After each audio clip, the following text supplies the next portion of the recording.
यज्ञ का ज्ञान विज्ञान, इसमें गुरुदेव आज हमें रामायण में यज्ञ चर्चा इसके बारे में बता रहे हैं। गुरुदेव बताते हैं, रामचंद्र जी के पूछने पर लक्ष्मण जी ने वृतासुर को तपस्या करते समय निरपराध मारने के कारण इंद्र को जो ब्रह्म हत्या लगी थी वह कथा कह सुनाई। उसके उपरांत अग्नि आदि सभी देवता विष्णु भगवान से इंद्र के ब्रह्म हत्या रूपी पाप निवारण का उपाय पूछते हैं। हतश्चायं त्वया वृतो ब्रह्म हत्या च वासवम बाधते सुरशार्दूल मोक्षम तस्य विनिर्दिश तेषा तद्वचनं श्रुत्वा देवानां विष्णुर्ब्रवीत मामेव यजतां शक्रः पाविष्यामि व्रजीणाम। हे देवताओं में श्रेष्ठ विष्णु भगवान, वृतासुर मारा गया, परंतु इंद्र को ब्रह्म हत्या बाधा करती है। उसके छुटकारे का कोई उपाय बताइए। उन देवों के वचनों को श्रवण कर विष्णु जी बोले, हे देवताओं, इंद्र हमारा यज्ञ करें, हम उन्हें पवित्र कर देंगे। पुण्येन हयमेधेन मामिष्ट्वा पाक शासनः पुनरेष्यति देवानां इंद्रत्वं कुतो भयः। हे इंद्र, पुण्यमय अश्वमेध यज्ञ से मेरा यजन करके तुम पुनः देवपति की पदवी को प्राप्त करोगे। विष्णु भगवान के निर्देशानुसार देवताओं ने यज्ञ अनुष्ठान की सारी तैयारी की। ते तु दृष्ट्वा सहस्रा क्षमावितं ब्रह्म हत्यया तं पुरस्कृत्य देवेशम् अश्वमेधं प्रचक्रे। ततोऽश्वमेधः सुमहान् महेन्द्रस्य महात्मनः ववृते ब्रह्म हत्यायाः पावनार्थं नरेश्वरः। ततो यज्ञे समाप्ते तु ब्रह्म हत्या महात्मनः अभिगम्य ब्रवीद्वाक्यं क्व मे स्थानं विधास्यथ। इन देवताओं ने इंद्र को ब्रह्म हत्या से मुक्त देख इन्हें दीक्षा में बैठाकर यज्ञ करना आरंभ किया। हे राजन, तब महात्मा इंद्र को ब्रह्म हत्या से मुक्त करने के लिए अश्वमेध यज्ञ होने लगा। जब यज्ञ पूर्ण हुआ तब वह ब्रह्म हत्या इंद्र के शरीर से निकल गई। प्रशांतं च जगत् सर्वं सहस्राक्षे प्रतिष्ठिते यज्ञं चाद्भुत संकाशं तथा शक्रोभ्य पूजयत। ईदृशो ह्यश्वमेधस्य प्रभावो रघुनंदन यजस्व सुमहाभाग हयमेधेन पार्थिव। जब इंद्र अपने स्थान पर आकर विराजे तब सब जगत शांत हो गया और फिर इंद्र ने बड़े अद्भुत यज्ञ का यजन और पूजन किया। हे रघुनाथ, अश्वमेध यज्ञ की ऐसी ही महिमा है। हे महाभाग भगवान, इस कारण आप भी अश्वमेध यज्ञ कीजिए। एतदाख्याय काकुत्स्थो भ्रातृभ्यमितप्रभः लक्ष्मणं पुनरेवाह धर्मयुक्तमिदं वचः। वसिष्ठं वामदेवं च जाबालिमथ काश्यपं दिवांश्च सर्वप्रवरा नश्वमेध पुरस्कृतान्। एक बार फिर से पढ़ूंगी। एतदाख्याय काकुत्स्थो भ्रातृभ्यमितप्रभः लक्ष्मणं पुनरेवाह धर्मयुक्तमिदं वचः।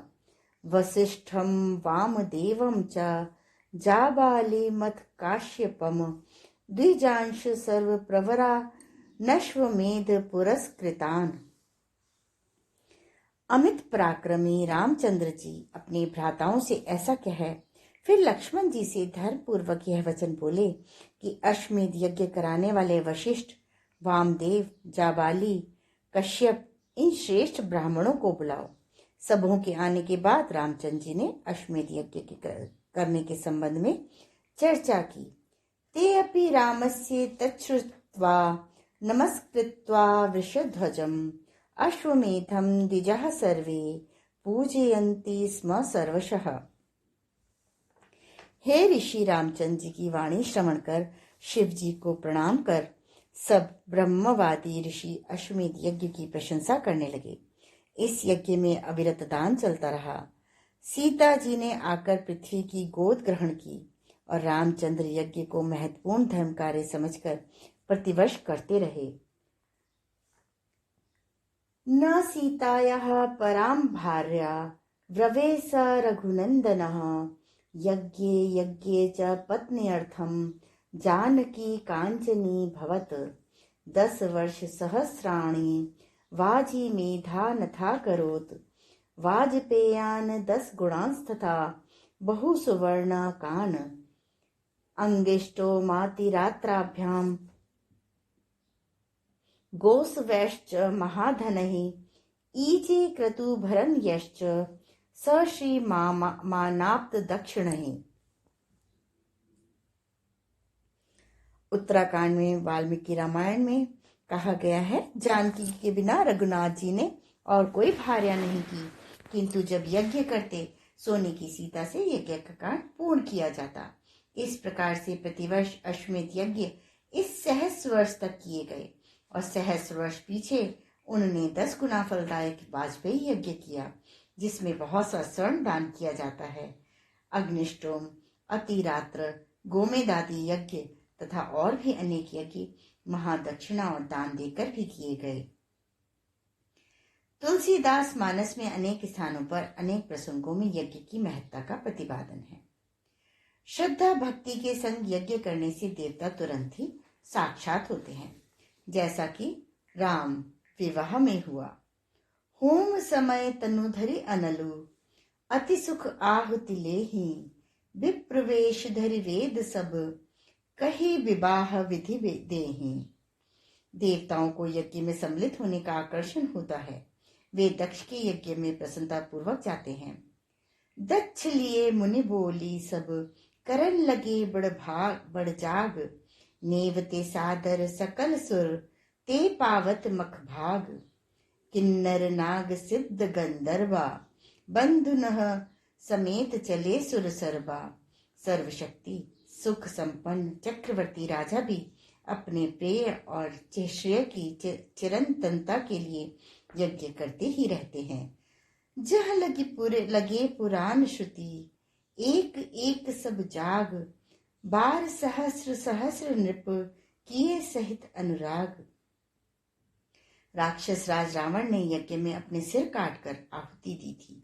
यह यज्ञ की निश्चित फलदायकता का प्रमाण है। सूर कवन रावण सरस स्वकर कोट जेहि शीस हुने अनल अति हरस बहु बार साखी गौरीस। राजा प्रताप भानु के दुश्मन कपटी मुनि को भी यज्ञ पर विश्वास है। करिहि विप्र भौम मख सेवा तेहि प्रसंग सहजे ही बस देवा। विप्र लोग हवन यज्ञ और सेवा करते हैं, इसीलिए स्वभावतः ही देवगण उनके वश में रहते हैं। कैकय वर्तमान कश्मीर देश के राजा प्रताप भानु जब तक निष्काम भाव से यज्ञ आदि अनुष्ठान करते रहे, तब तक उनका प्रताप भी भानु सदृश ही रहा। स्वयं भगवान राम भी राज्य ग्रहण करने के बाद यज्ञ करना आवश्यक समझते हैं। कोटिन बाज मेद प्रभु कीन है दान अनेक तिजन कह दीन है। आज के स्वाध्याय का क्रम यहीं समाप्त होता है। अगले क्रम में गुरुदेव हमें बताएंगे श्रीमद् भागवत में यज्ञ महात्म्य। धन्यवाद।